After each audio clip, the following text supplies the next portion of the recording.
Hi, hello. இந்த மாரி ட்ரிக்கியா குடுத்தாங்க அப்படின்னு சொன்னா, இந்த சம்ம வந்து எப்படி சார்ட் அவுட் பண்றது அப்படின்னு சொல்லிட்டு பார்க்கலாம் வாங்க. இங்க என்ன குடுத்துருக்காங்க அப்படின்னு சொன்னா, x whole to the power of 1/12 equal to 49 whole to the power of 1/24ன்னு குடுத்துட்டு, x ஓட வேல்யூ வந்து ஃபைண்ட் அவுட் பண்ண சொல்றாங்க. வாங்க இத எப்படி சிம்ப்ளிஃபை பண்றது அப்படின்னு சொல்லிட்டு பார்க்கலாம். x 1/12 ஈக்குவல் டு 49ன்றத வந்து நான் 7 ஸ்கொயர்ன்னு எடுத்துக்கிறேன். Whole to the power of 1/24 ஓகேங்களா? ஸோ இது எந்த ஃபார்ம்ல இருக்கு அப்படின்னு சொன்னா, a to the power of m whole to the power of n equal to a to the power of mn அதாவது m இன்டூ nன்னு அர்த்தம். சரிங்களா?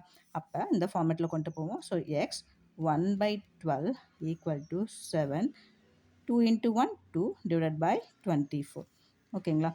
x 1/12 இது ரெண்டுமே ஈவன் நம்பரா? இது 2ஆல வந்து 24 வந்து கேன்சல் ஆகுமா? 2 12s ஆர் 24 அப்போ என்ன வரும்னா 7 whole to the power of 1/12ன்னு வரும் இல்லைங்களா? இப்போ பவரில் பார்த்தீங்கன்னா சேமாக வந்துடுச்சு. அப்போ எக்ஸோட வேல்யூ என்னன்னு பார்த்தீங்கன்னா 7 அவ்வளோதான் simple. x is equal to 7.